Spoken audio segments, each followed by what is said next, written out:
अस्सलामुअलैकुम एवरीवन। और क्या हाल चाल, कैसे हैं आप सब। उम्मीद करते हैं आप सब खैरियत से होंगे। अल्हम्दुलिल्लाह हम सब भी खैरियत से। तो चलिए ब्लॉग स्टार्ट करते हैं। और ऐसा हो रहा है ना फ्रेंड्स, अभी छुट्टियां चालू है, बच्चे भी मस्ती के मूड में, हम भी थोड़े सुस्त सुस्त चल रहे हैं। बिकॉज़ वो एक जो टाइम होता है ना कि टाइम मैनेज करना है, बच्चों का टिफ़िन देना है, बच्चों की स्कूल है, बच्चों की ट्यूशन है एंड महफिल है, ऑल दैट अभी नहीं है। तो सब आराम आराम से फ़्लो में चल रहा है, आराम से नाश्ते हो रहे हैं, जो भी काम है वो आराम आराम से हो रहा है। तो चलिए यहाँ पे हमारा नाश्ता वगैरह होने के बाद हम लोग निकल चुके थे हिजामा के लिए। बहुत टाइम से पेंडिंग चल रहा था, आई थिंक रमज़ान के पहले हुआ था बच्चों का हिजामा। तो वो दोनों का हिजामा मुझे कराना ही था, स्पेशली अब्दुल बासित का, बिकॉज उसका जो है सेशंस इम्पॉर्टेंट है अभी, उसका फ़िलहाल में ट्रीटमेंट चल रहा है हिजामा का। तो बस उसी के लिए मैंने सोचा कि नहीं अब तो आज कराना ही है। तो बस हम लोग निकल चुके थे जाने के लिए। ये लोग का अपॉइंटमेंट था कुछ 10:30 का। ऑलमोस्ट हम लोग पहुंच चुके थे अल्हम्दुलिल्लाह। टाइम के हम पाबंद है अल्हम्दुलिल्लाह। थोड़ा सा ऊपर नीचे होता है बट हम लोग बहुत लेट नहीं होते कहीं भी जाने के लिए। And almost ready. और यहाँ की लिफ्ट में ना फ्रेंड्स, स्पेशली मैंने वीडियो इसलिए शूट किया क्योंकि लिफ्ट के अंदर जाने के बाद कुछ अलग ही माहौल लगता है। पता नहीं वो ब्लू ब्लू लाइट वो लोगों ने क्यों लगाई है लिफ्ट में, बट नहीं अच्छा भी लगता है। बट अकेले जाने में मैं थोड़ा डर जाऊंगी। पूछेंगे अंदर वेट जाते का अब्दुल बासित। खड़ो तुम, खड़ो खड़ो अब्दुल बासित, देखो नीचे।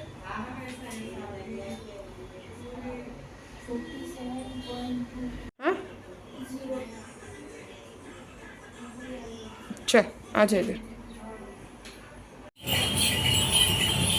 खत्म खत्म। ओके। मारने के पहले ही गिर गया बेटू, शूट करने के पहले ही वो फॉल डाउन हो गया। देखो क्या है, क्या लाया अभी हमने। अबे यार, आ ऐसा होता है गंगा। तो वो ऊपर चाहिए ना बेटा निशाना। मारो। अरे प्रेस आई। अरे हाँ, इसको तो करच में था। सो ये हो गया, पास हो गया गिफ्ट। Oh very nice. देखो कौन है, ज़रा ओपन करके देखो कौन है। और फिर आपको पता है आज क्या हुआ है। सब लंच वगैरह हो गया, बच्चे खेल लिए, आराम हो गया। एंड फिर हस्बैंड आए काम पे से, पता नहीं क्या दिमाग में आया, पिक्चर लगा दिया। और हस्बैंड ऐसे जो बहुत ऐसे थ्रिलिंग वाले सस्पेंस वाले पिक्चर्स बहुत लगाते, वो लगा दिया उन्होंने। और हम लोग जो पिक्चर देखते बैठे वो कुछ 3 घंटे का पिक्चर था। आई थिंक कुछ 6:30 से स्टार्ट हुआ था। और वो देखने में मैंने ऑलमोस्ट 2.5 से 2.75 घंटा बिता दिए। और मेरा ऐसा ही होता है, जब मैं पिक्चर देखने बैठती हूँ तो मुझे ऐसा होता है कि मुझे पूरा देखना है, अगर इंटरेस्ट आ रहा है तो, नहीं तो मैं छोड़ देती हूँ। ज़्यादातर मैं ये लोगों के साथ नहीं बैठती हूँ। यही रीज़न है क्योंकि मेरे सारे काम अटक जाते हैं अगर मैं फ़िल्म देखने बैठूँ। यही मेरा रीज़न है। और जब हम मोबाइल देखते हैं, कोई सीरीज़ देखते हैं तो हम स्टॉप करके हम जा सकते हैं। बट फिल्म का ऐसा है ना, मुझे इतना इंटरेस्ट आ रहा था वो फिल्म में, नाम तो मुझे भी नहीं पता क्या था उसका। और यहाँ पे बच चुके हैं 9। हमने पूरा पिक्चर देख लिया, बहुत ज़्यादा टाइम पास कर लिया। और मुझे डिनर बनाना है। डिनर क्या बनाना है, wait let me show you. दाल राइस बना हुआ है, मुझे आटा गूंद के रोटी बनानी है। तो फटाफट से डिनर बनाते हैं और बताऊंगी भी कि क्या बना रही हूँ। तो चलिए स्टार्ट करते हैं। और फिर क्या था, 9 बज चुके थे, मुझे रोटी तो बनानी ही थी बिकॉज स्पेशली मुझे खानी है चपाती। तो उसलिए मैंने स्टार्ट कर दिया था आटा गूंदना। दिमाग में था कि मैं कुछ दूसरा शूट करूं, बट नहीं, मैंने सोचा कि अब जल्दी से मुझे कुछ सब्ज़ी या आलू फ्राई जो भी मुझे जल्दी से कुक कर लेना है। सबसे पहले मैं क्या करूँगी, मैं सबसे पहले आटा गूंद के साइड में हटा दूँगी। रीज़न ये है, जब भी हमको रोटियां बनानी है तो ट्राई करते हैं, हम सबको पता है कि आटा गूंद के हमें साइड में रख देना एटलीस्ट 15 to 20 मिनट्स के लिए। बहुत बेटर होता है और बहुत अच्छे से उसकी जो है रोटियां बनती है। तो बस यहाँ पे जो है मैंने आटा गूंदना स्टार्ट कर दिया था। मैंने क्वांटिटी ज़्यादा ली थी बिकॉज मुझे संडे के हिसाब से भी आटा चाहिए था। फ़िलहाल जो है मैं रोटी पर ज़्यादा फोकस कर रही हूँ बिकॉज रमज़ान के बाद क्या हो गया, ऑयली चीज़ें ज़्यादा हो गई है, बाहर की चीज़ें सब सब बहुत ज़्यादा हो चुका है। तो बस उसके लिए अब फ़िलहाल मेरा एम है कि मैं रोटी पे ज़्यादा फोकस करूँ, ऑयली थोड़ा सा कम करूँ। हालांकि मैं खाती हूँ, जैसे आपने देखा होगा मैंने अभी समोसा भी खाया है, बट आई एम ट्राइंग कि मैं थोड़ा सा अवॉइड करूँ। तो बस यहाँ पे वही मेरी कोशिशें जारी। एंड ऑलमोस्ट यहाँ पे आटा गूँध के रेडी हो चुका है। अच्छा, आज आटा गूँधते गूँधते ना फ्रेंड्स, मुझे एक बात याद आई है, चाहती हूँ कि आप लोगों के साथ शेयर करूँ। जब मेरी शादी हुई थी तो तभी मुझे बिल्कुल भी आटा गूँधना, रोटी बनाना नहीं आता था। That was big mistake. ये मिस्टेक किसी ने भी नहीं करनी चाहिए। आपको लाइक दूसरा खाना बनाना आता हो ना आता हो, बट रोटी मस्ट है। सबसे पहले मैं लड़कियों को, जो भी है जनरेशन में लड़कियां, उनको यही करूँगी कि आप रेसिपीज़ नहीं अभी सीखो, वो तो हम बाद में, सबके घर का अलग अलग होता है, बट आप रोटी बनाना ज़रूर सीखिएगा। ये बहुत इम्पॉर्टेंट होता है, बिकॉज़ रोटी एक ऐसी चीज़ है जो हर किसी के घर में सेम होती है। कुछ उसमें अलग मेथड नहीं होता है। हाँ, किसी किसी का होता है, बट रोटी आना बहुत ज़रूरी है। गोल रोटी आना बहुत इम्पोर्टेंट है। आटा अच्छे से गूँधना बहुत इम्पोर्टेंट है। आजकल पता है मुझे ये चल रहा है कि रोटियां गोल नहीं बनानी आती है तो भी चल जाएगा, बट नहीं, मेरी मानिए, एक रोटी सीख जाओगे तो आप जीत जाओगे। बिकॉज़ हर किसी के घर का कुकिंग का स्टाइल अलग होता है। ज़रूरी नहीं कि जो आपके मम्मी पापा के यहाँ वो आपके ससुराल में भी आपको वही सेम मेथड मिलेगा। बहुत सी लड़कियों का सेम होता है। मेरे मामले में कुछ ऐसा ही हुआ है। मेरे मम्मी डैडी के यहाँ का बहुत डिफरेंट था, और जब मैं शादी करके आई तब यहाँ का बहुत डिफरेंट था। मुझे थोड़े बहुत प्रॉब्लम्स भी फेस करनी पड़ी, बट मैं उससे ओवरकम आ गई।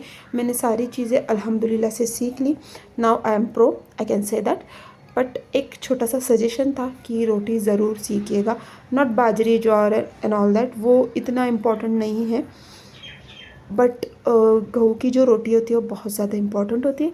तो बस एक छोटी सी आप लोगों के लिए टिप थी या सजेशन था, जो भी आप मानोगे।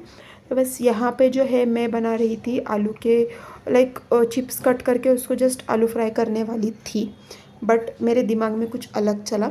मैंने सारे आलू जो है कट करके ले लिए। मैंने सोचा भी था कि मैं जस्ट ऑयल डाल के उसको फ्राई करके ले लूँगी, बट दिमाग है।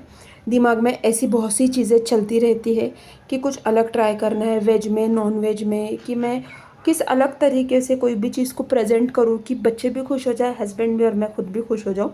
मेरा ऐसा होता है। हाँ, मैं ज़्यादा हाई फाई कुकिंग, मतलब क्रीम वगैरह मैं करती हूँ यूज़, स्पेशली रेसिपीज़ के लिए मैं यूज़ करती हूँ। बट जो मेरी डे टू डे लाइफ है ना फ्रेंड्स, उसमें बहुत सिंपल खाना हम लोग पसंद करते हैं। लाइक बेसिक जो घर के मसाले होते हैं उसमें हम लोग खाना प्रीफर करते हैं।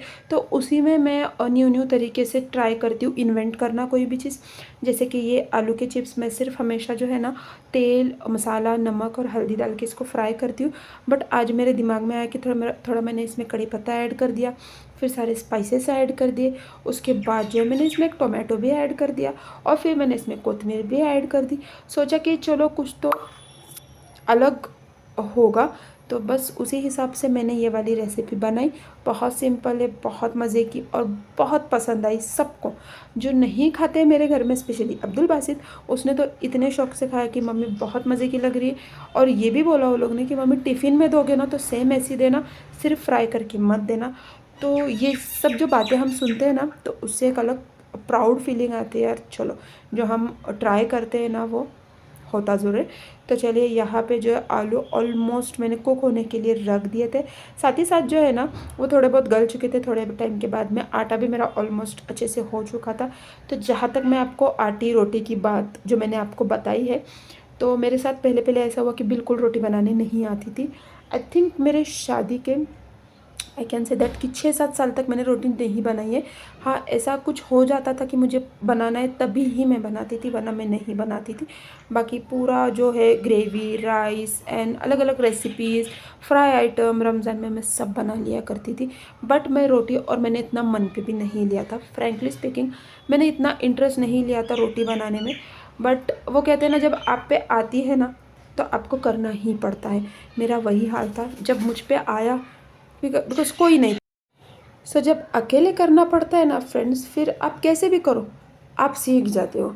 तो बस सारी रोटियां गरम गरम रेडी हो चुकी थी, और अब सब बहुत शौक से खाते हैं मेरे हाथ की रोटियां। और रोटियां होने के बाद सब हो चुका था, गरम कर लिया डिनर वगैरह। तो मेन काम जो है हमारा किचन क्लीन करना, वो तो मैं करे बिना सो भी नहीं पाती हूँ।